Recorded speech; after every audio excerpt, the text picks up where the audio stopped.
So what we're witnessing today is really one of the most profound changes in the short history of the internet.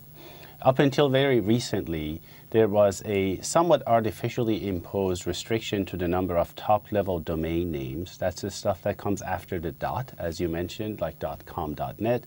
And several years ago, the internet community came together and decided that it was time to actually expand the number of choices of these top-level domain names so that there's more distinct virtual identity associated with them. So that program in earnest kicked off in about 2 years ago when we started accepting applications from applicants for these new top-level domain names. We expected actually about 500 or so applications maximum, and as you mentioned, we ended up receiving in excess of 1,900 of them. What that does for the average consumer, for the businesses, for the communities, for municipalities, is that it provides them with more choice. With more choice comes more competition, more innovation, and this is really the essence of the program. And just explain to us how the process works. So is it a first-come, first-served basis that people get the dot Apple, for example, or dot Nike, or is it about who's applied? How do you decide?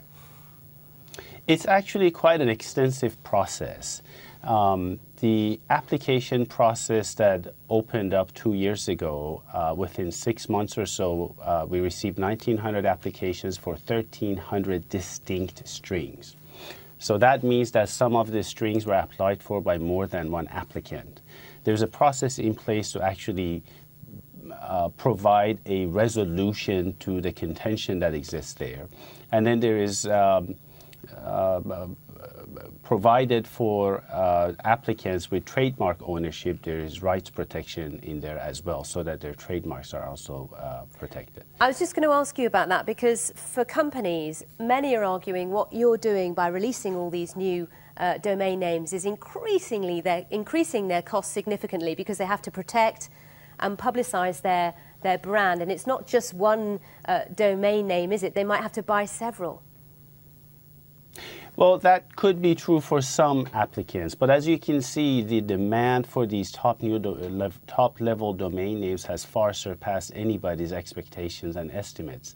So that means that there's a lot more opportunity than perhaps some additional cost to some players in the space.